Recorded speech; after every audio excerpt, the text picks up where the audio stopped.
Hey everybody, Fishman here. Welcome to another video. This is Fishman Vlog number 130, and I'd like to start it off by apologizing for last week. That is the first Sunday vlog that I have missed since I started doing them, which is about the second or third month into COVID. And I was really bored then, and I wanted to do some extra videos and keep myself busy. Well, the opposite's true now. I've picked up extra work, and I was not only really busy, but I hadn't done anything in the fish room in probably about 2 to 3 weeks, and as you're going to see here as I go through the maintenance on these tanks, they need it. They actually kind of needed it even before this. They were getting really overrun with plants, and it was like, let's just say it's long overdue. So the first couple here are not so bad. I mean, you can see by how low the water level is in these tanks that it's been a fair amount of evaporation. This is with lids, of course, as well. And also you can check out how much duckweed's growing there, and that is a sure sign that I haven't really touched these that much. Fortunately, they're really stable tanks, and nothing really other than that is obvious about them. So what I'm going to do is I'm going to just do a bit of a mulm vacuum on this one tank. This is the one that's hooked up to the new version of the leak-proof canister filter. And I have done zero maintenance on this since I hooked it up. So it's time to do a little bit. I want to get some mulm off the bottom, and I've already pruned out some of the red Luigia, so I'm not really going to do much pruning on this tank. And if it wasn't for pruning plants, my maintenance routine in the fish room, like from one end to the other, would probably take no more than about 20 minutes, and that's doing water changes in all the tanks. And of course, cleaning filters and that sort of stuff. It doesn't take that long. The thing that takes up the majority of my time when it comes to this sort of thing is pruning all the plants. There's just so many of them, and they just grow very, very fast. Red Luigia is probably the one that is taking up the most space in a lot of the tanks.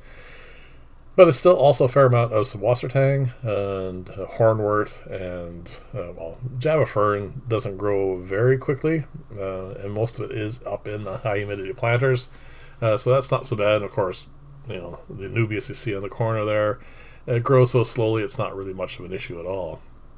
But yeah, I mean, just getting that sort of stuff under control, especially after, I think it's been 3 or 4 months since I've pruned plants, and it gets to the point where there's not enough room for the fish, and that's concerning, because obviously they need their room to grow and thrive and do all the stuff they need. And even though the plants supply wonderful nitrate control for them, I mean, it does keep the water really kind of nice and clean, they still need room to swim around. And I find if a tank gets really choked out with plants like some of these are right now, it does inhibit the ability of the guppies and the platies in these two tanks here to grow to their full extent. It's just, they just kind of get a little bit stunted. So yeah, I need to really prune this back quite a bit. And duckweed is probably the one that takes the longest to get out of an aquarium, because as you see here, one of my methods, this is mostly because I'm doing a water change as well. I'll dip this in, and of course it will just suck in the duckweed, and then I pour it out. You may have noticed as I was showing you on the camera, there's a couple of guppies in there as well, but fortunately they'll stay down near the bottom of the tub, and then I can just pour off the duckweed and then return them to the tank. So yeah, this in total took about 2 hours, and most of that was pruning on this tank, the one to the left, and the one on the further left of that one as well. Those 3 tanks took up the majority of that time.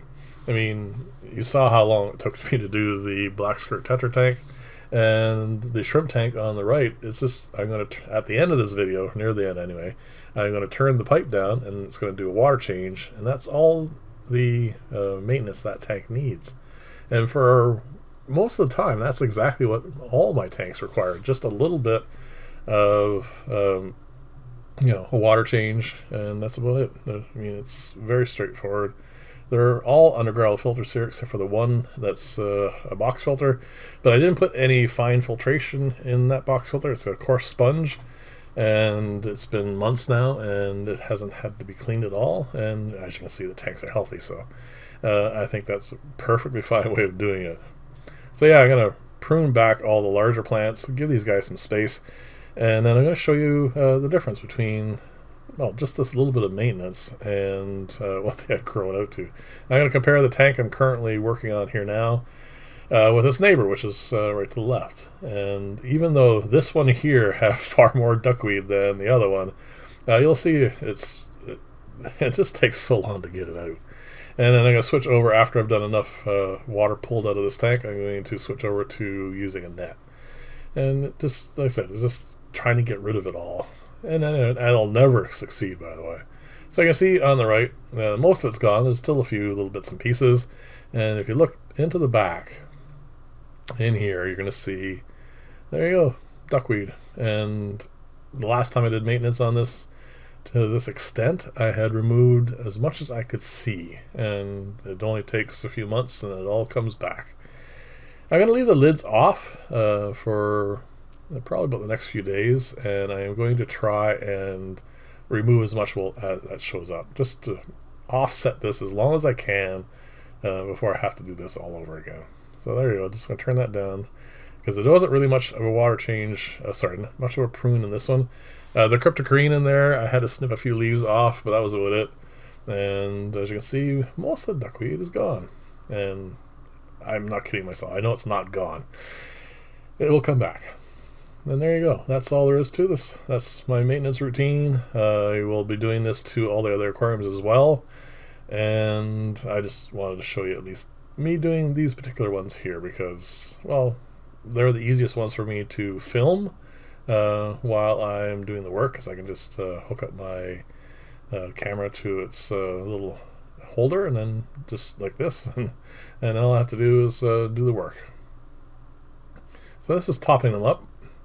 And this is how I normally do my water changes. You can see that the joints are now back up into their normal positions, and then that's it. Very straightforward most of the time. But even at that, I mean, I wasn't really doing much in the way of work in here. But again, like I said, whenever you start something new, a new job, it takes a little while, a little bit of a learning curve. Not so much learning how to do what I'm doing, but getting to the point where I can get the time management down properly for it. And that's probably the thing that takes the most time, well, a couple of weeks, to get all set up. So I'm used to doing both bits of work and still have some free time. So the last thing I'm going to do is, the reason why I wasn't using the sink for the first bucket of water is I like to have a bit of a bucket like this so I can rinse off the lids, and then I'll dry them, and it's very quick and easy to do it this way. I really like those lids. I don't like the Lexan one. Actually, you can see it sitting right there. It's not really bending that much, but it's just not doing what I want it to do.